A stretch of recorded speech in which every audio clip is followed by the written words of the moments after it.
আসসালামু আলাইকুম everyone, welcome back to my channel BD studio. আজকে 13 বছর বয়সী একটি বাচ্চার সালোয়ারের কাটিং দেখাবো। আশা করছি আপনাদের এই ভিডিওটি অনেক বেশি হেল্পফুল হবে।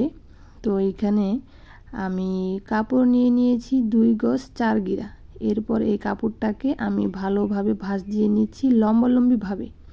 আর এই লম্বালম্বি ভাঁজই কিন্তু দেওয়া থাকে, তো আমি এভাবে 4 পার্ট লম্বালম্বিভাবে ভাঁজ দিয়ে নিলাম। তো দিয়ে নেওয়ার পরে আমার কাপড়টা যেহেতু একদম পারফেক্ট সমান আছে, এই জন্য আমি আর কাটবো না। এখন এটাতে আমি ডাইরেক্ট মার্জিন দিয়ে দেব। 1.5 ইঞ্চি পরিমাণ মার্জিন দিয়ে দিব। আপনারা চাইলে 1 ইঞ্চিও দিতে পারেন। তো তারপরও আমি একটু বেশি নিচ্ছি, নিয়ে মার্জিনটা টেনে নিচ্ছি। তো মার্জিনটা টানার পরে থেকেই শুরু হবে আসলে মূল যে মাপঝোপের বিষয়টা, সেইটা।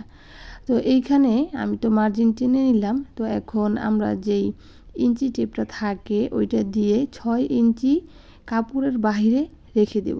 খেয়াল করুন, 6 ইঞ্চি কাপড়ের বাহিরে রেখে দেব মাপটা। এটা হচ্ছে কোমরের মাপ। এরপর বাহির থেকেই লম্বার মাপ ধরবো। তো আমি যার জন্য সালোয়ারটা বানাচ্ছি তার লম্বার মাপ হচ্ছে 36। তো আমি 2 ইঞ্চি বাড়তি নিব, যেহেতু আমি একটি ডিজাইনার সালোয়ার তৈরি করব। তো ডিজাইনার সালোয়ারগুলো তৈরির ক্ষেত্রে কিন্তু একটু কাপড়ের মাপ বেশি লাগে, এই জন্য আমি 2 ইঞ্চি পরিমাণ বেশি নিয়ে নিচ্ছি। আর যদি আপনারা ডিজাইনার সালোয়ার না বানিয়ে নর্মাল সালোয়ার বানান, তাহলে কিন্তু আর 2 ইঞ্চি বাড়তি নিতে হবে না, শুধু 1 ইঞ্চি বাড়তি নিলেই হবে। যেমন যদি লম্বায় 36 থাকে তো 37 নিলেই হবে। তো এইভাবে করে আমি কিন্তু লম্বার মাপটা নিয়ে নিলাম এবং ডাবল 2টা দাগ দিয়ে দিলাম। এরপর এখানে আমি পায়ের মুহুরির মাপ নিচ্ছি 6 ইঞ্চি। তো 6 ইঞ্চিতে একটা ফিতাটা পাতিলা করে 6 ইঞ্চিতে দাগ কেটে নিলাম, আর 1 ইঞ্চি নিলাম বাড়তি।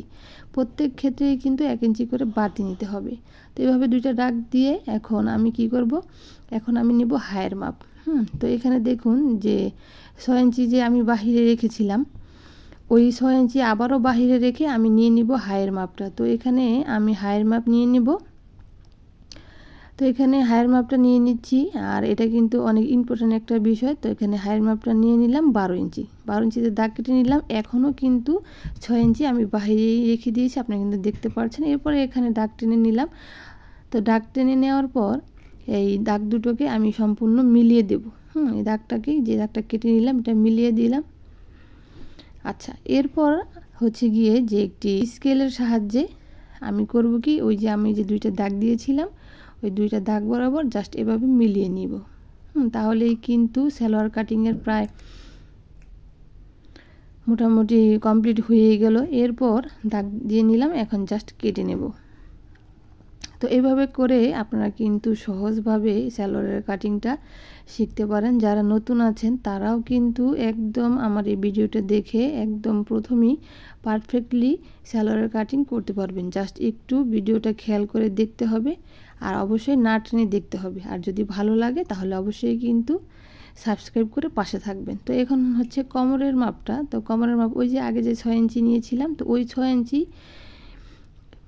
আমি দাগ দিয়ে নিয়েছি 2 সাইডে, দিয়ে জাস্ট আমি কাপড়টা কেটে নেব। তো এইভাবে করে আমি জাস্ট কেটে নিচ্ছি। আসলে সালোয়ার কাটিং কিন্তু অনেক বেশি সহজ, যদি একটু কেউ চেষ্টা করে। নতুন যারা আছে তারাও, আর যারা অভিজ্ঞ আছে তাদের ব্যাপারটা তো অন্যই। তো এইভাবে করে কেটে নিলেই কিন্তু জাস্ট হয়ে যাবে। তো এইভাবে মাঝখান দিয়ে আমি কেটে নিচ্ছি। তো যার জন্য আমি সালোয়ারটা তৈরি করছি তার কোমরের মাপ হচ্ছে 20, এজন্য আমি 20 ইঞ্চিতে দাগ দিয়ে এরপর কাপড়টা কেটে নেব। এই দাগ অনুযায়ী কাপড়টা কেটে নেব, তাহলেই কিন্তু কোমরের কাপড়টাও কাটা হয়ে গেল। তো আশা করছি এইভাবে আপনারা যদি সালোয়ার কাটিং করেন তাহলে প্রথমবারেই সালোয়ার কাটিং শিখতে পারবেন। তো আজকের এই ভিডিওটি কেমন লেগেছে অবশ্যই কমেন্টে জানাবেন। সবাই ভালো থাকবেন, সুস্থ থাকবেন, এই প্রত্যাশায়। আল্লাহ হাফেজ।